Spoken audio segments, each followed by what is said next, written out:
नमस्कार, माझे नाव कस्तुरी. माझ्या शाळेचे नाव रायगड जिल्हा परिषद शाळा चिंचोली. नमस्कार, माझे नाव प्रकृती आहे. माझ्या शाळेचे नाव रायगड जिल्हा परिषद शाळा चिंचोली आहे.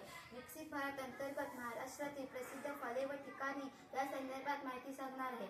आपल्या महाराष्ट्रात अनेक फळांची उत्पादने घेतली जातात. त्यावर प्रक्रिया करून अनेक पदार्थ बनवले जातात आणि स्थानिक बाजारात विकले जातात. आपला जिल्हा रायगडमध्ये कलिंगड, सुपारी, नारळ यांचे उत्पादन मोठ्या प्रमाणात घेतले जाते. स्थानिक बाजारात विकले जातात. आपला जिल्हा नागपूरला संत्र्यांचे उत्पन्न घेतले जातात. संत्र्यांपासून बर्फी बनवली जाते आणि लोकल बाजारात विकली जाते. हा औरंगाबाद जिल्हा. इथे सीताफळाचे उत्पादने घेतले जाते आणि लोकल बाजारात विकले जातात.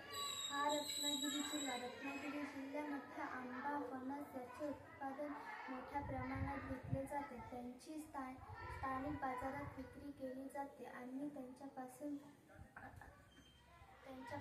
अनेक पदार्थ बनवले जातात. हा आपला सातारा जिल्हा. साताऱ्यातील महाबळेश्वरची स्ट्रॉबेरी प्रसिद्ध आहे. स्ट्रॉबेरीपासून जाम, चॉकलेट, ज्यूस इत्यादी पदार्थ बनवले जातात आणि स्थानिक बाजारात विक्री केली जाते. धन्यवाद.